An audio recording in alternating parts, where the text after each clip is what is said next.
Bienvenue dans cette nouvelle édition des formations. Vous regardez ETV, je suis Christine Kelly et voici les titres. Femmes, démarrez votre entreprise. Le salon Madame, c'est ce week-end avec Sonia Roland. Les sargasses s'entassent et menacent. Les collectivités impuissantes en appellent à l'État. Réforme de la justice, les avocats disent non. Mercredi, le texte sera en Conseil des ministres. Avant de développer ces titres, un mot pour vous dire que je suis très émue de vous retrouver. J'ai choisi ma Guadeloupe, j'ai choisi ETV. Mon cœur bat pour mon pays.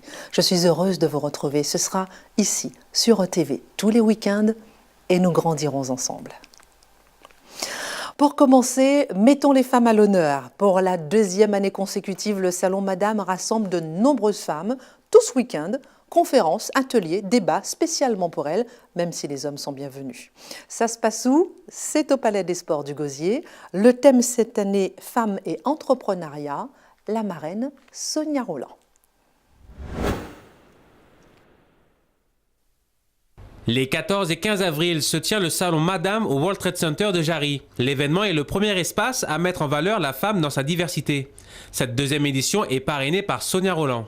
Parce que tout est fait pour qu'on renonce. Nous les femmes, et surtout les femmes d'origine, alors africaine comme moi, d'origine noire, peu importe, c'est compliqué parce que on n'a pas énormément d'exemples de réussite, ou en tout cas on ne les met pas suffisamment en lumière. Et du coup, quand on peut peut-être inspirer les autres, il faut venir. Moi, ça me fait plaisir d'être ici, de pouvoir parler, d'échanger avec d'autres femmes, de m'inspirer d'elles. Je sais pas, c'est un espace, quoi. C'est un espace dédié aux femmes et c'est important d'être là. Nous avons ouvert un appel à projets, de jeunes femmes, ayant des projets de création d'entreprise.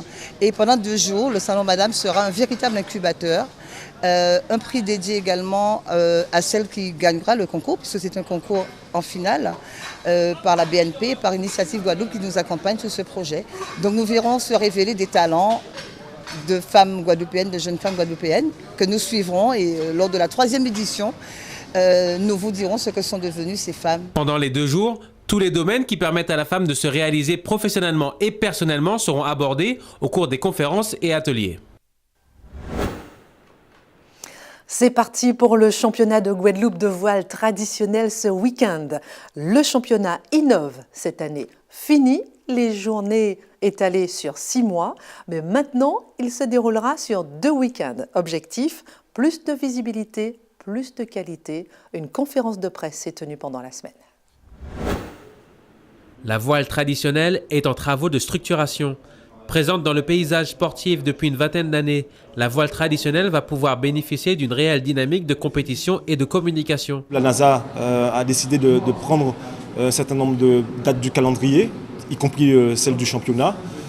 Et nous nous efforçons donc d'organiser une très belle manifestation pour que tout le monde soit convaincu que c'est bien dans cette voie-là que l'on doit s'engager.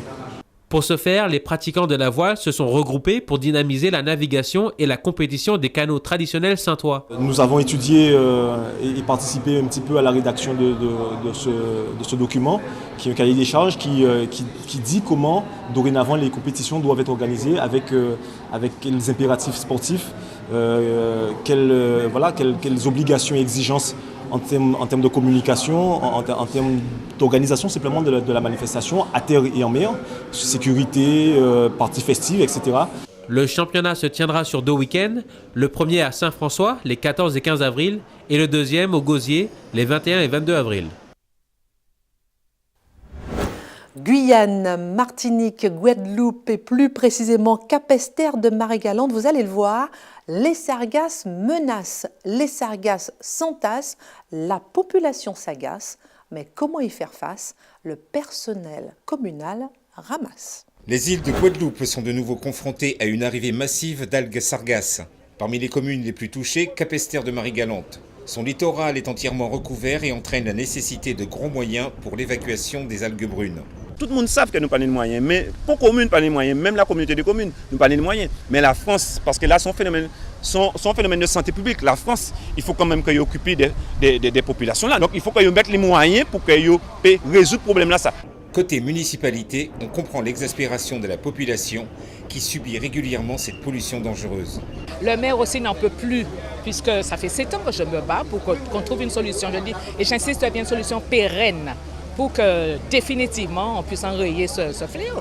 En plus, le gouvernement français ne reconnaît pas que c'est une catastrophe naturelle. Cette année, nous subissons une invasion encore plus massive, puisque sur la commune de Capesterre seulement, ce sont plus de 60 tonnes qui sont évacuées tous les jours. Nous savons que les sargasses, il y a une forte émanation d'ammoniac, d'hydrogène sulfuré. Donc moi, en tant que médecin, ça m'interpelle. Pour les personnels municipaux en charge du nettoyage, le masque de protection est de rigueur. Un masque pour nous faire ça travail, parce que là où vous voyez du charbon à décomposer, il y a un gaz. Et d'après 104 ans, il est toxique. Donc nous sommes obligés de travailler avec. Ce n'est pas évident, mais nous sommes obligés de travailler avec quand même. Un travail quotidien qu'il faudra recommencer jusqu'à ce qu'une solution soit trouvée. Recommencer et recommencer encore. On l'a compris, les sargasses contiennent des métaux lourds, donc de l'arsenic dangereux pour l'homme. Cette invasion d'algues empêche les pêcheurs de travailler et affecte le tourisme. Les maires en appellent à l'État. La région Guadeloupe accompagne la communauté de communes de Marie-Galante et se déclare impuissante. Un littoral défiguré et des émanations de gaz toxiques. Autant de raisons qui ont poussé la région Guadeloupe à accompagner la communauté des communes de Marie-Galante au travers de 2 actions. La première étant la signature d'une convention pour subvention de soutien pour l'achat de matériel afin de tenter d'éliminer au plus vite ces algues des plages de Capesterre, et d'autre part, le lancement du marché de collecte en maîtrise d'ouvrage régionale pour des situations d'urgence dans les îles du Sud. C'est une convention où l'État accompagne aussi la communauté d'agglomération de Marie-Galante et la région sur 3 ans. Donc c'est autour de 200 000 €, ça fera sur les 3 ans, pour qu'on puisse au maximum nettoyer, parce que vous savez, c'est un fléau qui est très très difficile. Nous sommes impuissants face à cela, mais au moins nettoyer un maximum pour diminuer le niveau de toxicité et au moins soulager la population. J'ai déjà vu des sargasses à Marie-Galante, mais pas à ce niveau-là. Alors sachez que j'ai alerté le président, je lui ai envoyé des photos des sargasses et j'attends son retour là-dessus. Aujourd'hui, l'espoir à Marie-Galante est que l'État réponde favorablement à leur demande d'un véritable accompagnement conséquent. Actualité liaison aérienne, dans le cadre du plan Interreg Caraïbes, à suivre cette semaine, la présentation de Carib Sky, ça sera mardi. C'est un partenariat pour faciliter le trafic aérien avec plus de connexions régionales à travers la Caraïbe.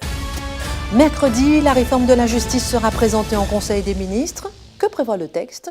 Le gouvernement veut créer une justice efficace, rapide, accessible à tous. Les avocats, greffiers, magistrats veulent alerter. Selon eux, la productivité sera au détriment de la qualité. Une journée de grève a donc été observée dans plusieurs villes de l'Hexagone la semaine dernière et les avocats en Guadeloupe, eux aussi, ont tenu à se faire entendre. La journée de mobilisation en justice morte a été suivie ce mercredi par le Conseil de l'ordre des avocats du barreau en réaction au projet de loi de programmation pour la justice 2018-2020.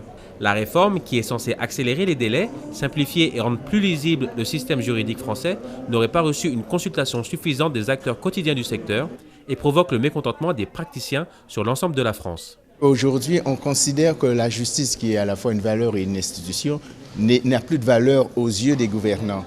Et ça, ce n'est pas acceptable puisque la justice doit être avant tout humaine. En déshumanisant la justice, on rentre dans des considérations statistiques, budgétaires et financières qui n'ont aucun égard pour l'humain. La réforme de la justice, présentée par le Premier ministre le 9 mars dernier, ne serait pas au goût de tous, malgré la volonté de simplifier les procédures civiles ou de renforcer l'organisation des juridictions. Un mouvement de grève nationale a été appliqué sur la totalité des audiences de toute nature, car pour les avocats, c'est le justiciable qui est pénalisé. Après le Conseil des ministres mercredi, le texte sera déposé à l'Assemblée nationale et sera examiné au plus tard cet été. Encore quelques mois donc pour tenter de peser sur les débats. 8000 emplois, voilà ce que représente l'industrie en Guadeloupe. Les jeunes ont tendance à ne pas se sentir concernés par ce secteur et pourtant, tout tourne autour de l'industrie.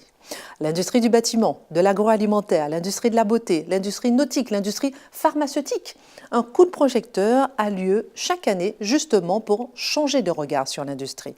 Le rendez-vous a lieu cette semaine. Le thème cette année, l'industrie connectée. Du 9 au 13 avril s'est tenue la 8e édition de la Semaine de l'Industrie. Cette manifestation annuelle contribue depuis 2011 à changer le regard du public sur l'industrie grâce à des événements organisés en France hexagonale et dom-tom. Pour cette première journée, M. Éric Maire, préfet de la région Guadeloupe, se rendait à Capesterre-Belle-Eau. Le rôle de la préfecture, c'est de coordonner donc l'activité d'un certain nombre de services de l'État déjà. Je pense à la DIECT ou d'agences comme Pôle emploi, ou aussi l'éducation par l'intermédiaire du rectorat.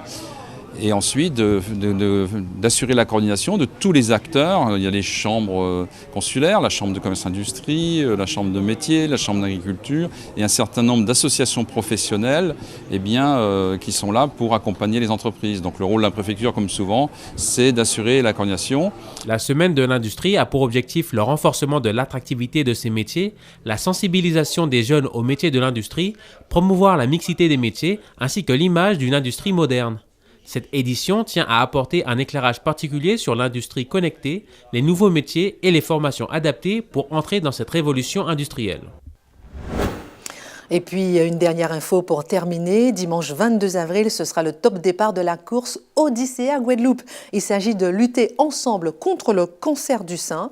Retour de l'étape antillaise après 10 ans. Marie-Josée Pérec est marraine de l'étape. Voilà, fin de ce rendez-vous ETV News Week. À très vite sur ETV.